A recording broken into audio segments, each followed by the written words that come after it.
afternoon, we are semi-live. And we're glad to have you here on the Blue Plate Special. I'm Andy Andrews.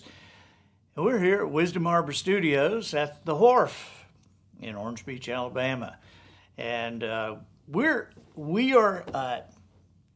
doing something special today. We have pre-recorded something for you. Several weeks ago, Kevin Perkins texted me and he said, check this out. And I looked, and it was a link to a guy in Mobile, Alabama that was getting his Eagle Scout badge, and his project was a reef, an artificial reef that you can put under your dock.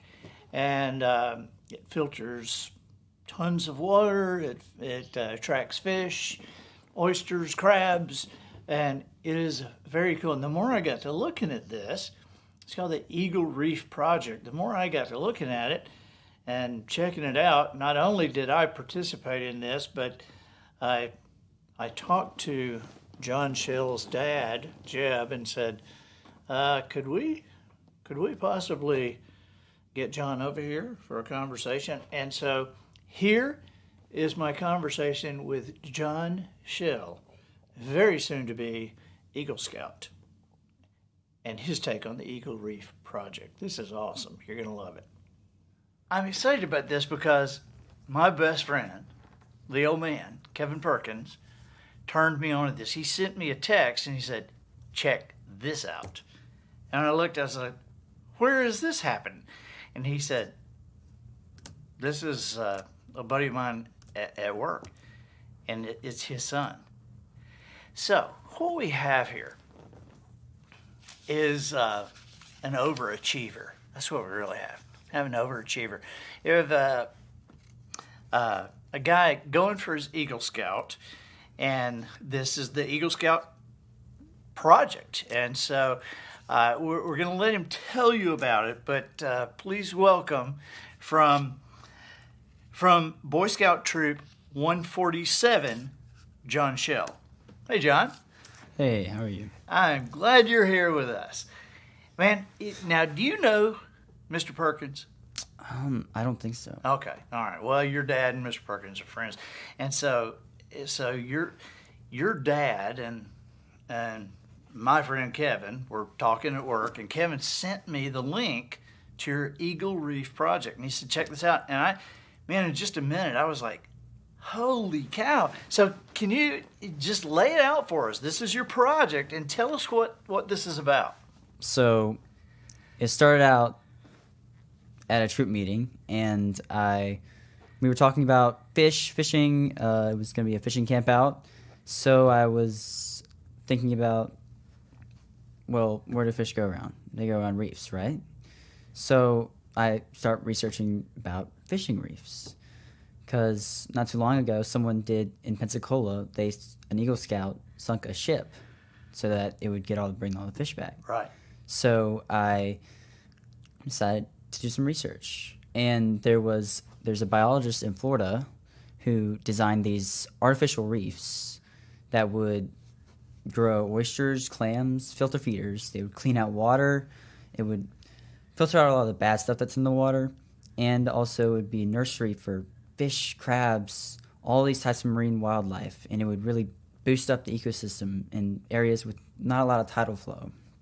So I got to work, and we've already made a website for it, and it's going pretty well right now. Man, now these are multi-layered reefs, right? Mm-hmm. Before I get into the reefs, tell me about your troop. Tell me about the scouting and when you got started doing this. So I started Boy Scouts in 5th grade with my friend Thomas Allen. We've been going through Boy Scouts ever since. Started off as Scouts, which is like the lowest rank. And now we're the senior and assistant patrol leader of the whole troop. And so we've learned a lot of things in that troop, from camping to what to bring to camping, because those are two very different things. Right. And it's scouting has taught me to go out of your comfort zone, because I used to not camp a lot, but when I started scouting, it was a monthly thing, and I kept doing it. I kept going out and seeing these different places with all these amazing boys, and it really sparked an interest in me with scouting and going to things that I had not known that I wanted to do. Wow. Now, explain to me the process. What are the ranks? And because I read somewhere about Eagle Scouts, like so many presidents of the United States have been Eagle Scouts. And what are the stats on Eagle Scouts? Do you know? So Eagle Scouts is like the highest rank of Boy Scouts. It's like the top. Only a small percentage of people actually become an Eagle Scout, though, because it's such a big ordeal to get through. But Eagle Scout, to me, when someone tells me they're an Eagle Scout, I see someone who's really accomplished, no matter what they're doing, because they were able to, as a kid, as someone who's not an adult, complete a project, organize and get funding, basically prove their leadership to whoever they pronounce that to. Right. And so how does a prospective Eagle Scout choose a project? How does that get approved? So first you research. There's a lot of different projects you can do. You can make a bench. You can help restore a playground. You can. What's the outcome that you've got to go for? What are you trying to do? Is it just to build something or create something? What is it that you have to do to get the Eagle Scout badge? The goal is to help the community in some way, shape, or form. Okay. And that can be from... Just make a difference. Yeah, make a difference. All right. And so you're pretty much able to kind of create your own recipe. Yeah. This is interesting that you came up with this. Are you fisherman? You grew up, I know your dad, and so you grew up fishing. And yes, I've been fishing off the coast for my entire life. So Kevin and I were looking at this, and we said, this kid, he knows what he's doing. Matt, he's putting these reefs because he'll know where every reef is. He'll be catching mangrove snapper and speckled trout off all these reefs, you know. So this is, explain to me how they're set, because they seem multi-layered. Mm-hmm. And what is the material? So they're made of corrugated polypropylene, okay. Which is, it's similar to campaign sign material, not quite the same. So it's super, super lightweight. So it doesn't take a lot of people to install. So it's not Sandy Stimson signs. No. That would be very fishy. Yeah. Okay, all right. So they're held together by ropes and PVC pipe. And on the top, there's a floating device that keeps it above the water, that keeps it from sinking. And just as it goes through the months, things start to grow on it. And after a year or two, you'll have a fully covered artificial reef with oysters, barnacles, or whatever filter feeders you have in the area. I was amazed at how did I was looking at the numbers of the filtered gallons of water weekly and annually. Tell me about that, and how did you figure that? How does that? So we researched about the biologists in Florida, and they had numbers on this because they had been doing this for almost 20 years. And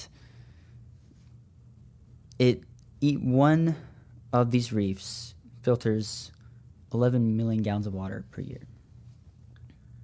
What? One of them. 11 million gallons a year. And I bought 6 of them. I'm going to charge people to come to my dock. I'm going to charge people to swim in my filtered water. I'll have different water than everybody else in Orange Beach. So this is awesome. I am so excited for you. And so is it going well? It's going well. We've already started to receive people have already signing up on the website, which is where we need to go to get information if you want it to be installed, if you need help installing. It's pretty much the place you want to go if you want one or if you want to donate. Yeah, we've got links right now, and they're showing up, and so we're also going to have the links in the show notes. And this is a good thing. If you're watching this and you don't live on the coast, but you come down to the coast, you use the coast. If you're vacationing at the coast and you say, I would like to filter 11 million gallons of water a year. I mean, think of that. To have your own personal filter plant. And somebody could, like, you meet somebody on an airplane, they say, so what do you do? And you say, well, I own a hardware store and I filter 11 million gallons of water down on the Gulf Coast every year. That sounds good, doesn't it? I mean, I'd get a business card with that. But so how much does it cost to donate to the project to be a part of that? And because if somebody donates, you guys will find the location and set it for them. Mm-hmm. So the first 100 reefs is the plan for this Eagle project. And we've gotten some money from local foundations to offset the costs that these reefs usually are, which is around $300, $400. Right. So now, for the first 100 reefs only, if you donate at least $100, you can receive one for yourself. And after the 100, though, it will go back to the regular price if we can't get any more grant money. Yeah. And so after the first 100, you will be the grant money people. And I mean, you're gonna get through this 100.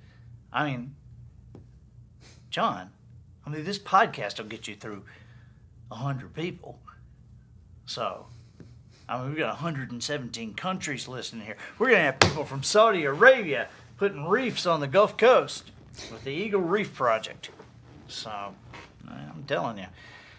Anyway, you see in the show notes where to do this, and maybe we can get some... Matt, maybe we could monitor hours during the year on the Blue Plate specials, like show some video. Hey, this is what's happening at the reef right now. Okay, yeah. What's your favorite kind of fish to catch? So I really like going speckled trout fishing, mostly because I can fish them off the dock sometimes. But I do love going redfish fishing with my dad. What's the biggest speckled trout you've ever caught, John? This big. That big? Yes. I knew a one-armed fisherman one time, and he caught one, and it was that big. What's the biggest redfish you caught? This big. Yeah. I would say so. So why do you like to catch speckled trout more than you like redfish?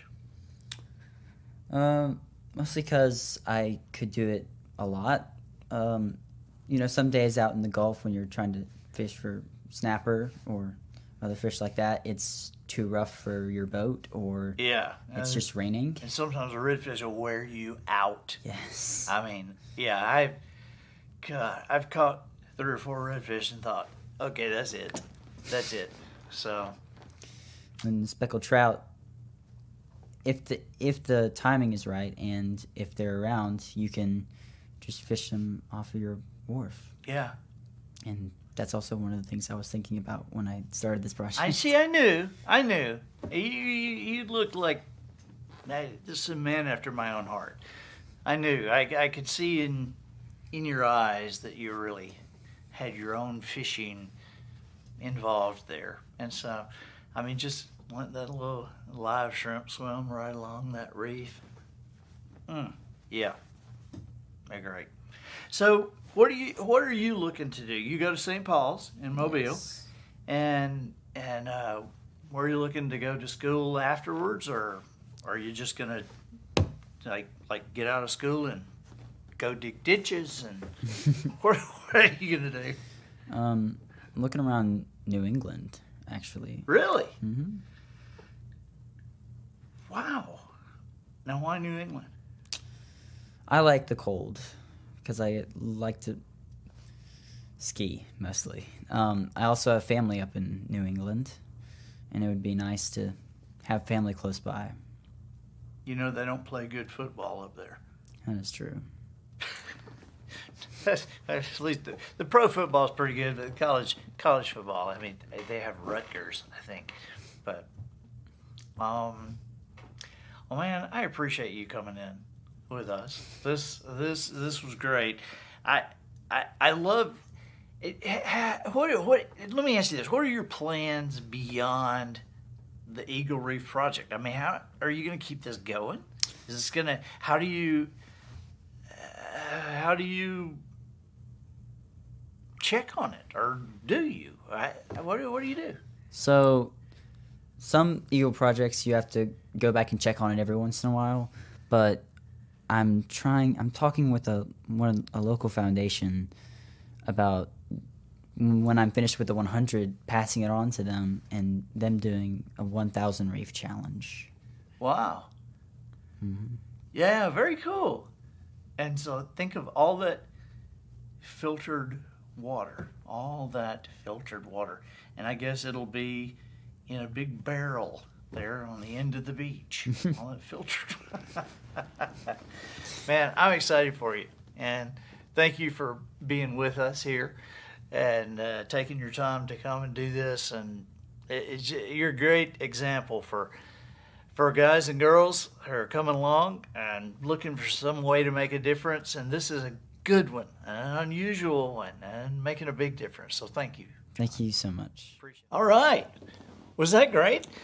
And look in your chat box there, and there's a link for the Eagle Reef project. I think it's eaglereef.com. But we appreciate John and his dad, Jeb, coming over and spending this time with us. And I want you to participate. If you have a place that you can put one of these, or friends that can use one of these, get in touch. So, thanks a bunch, and we'll see you very soon.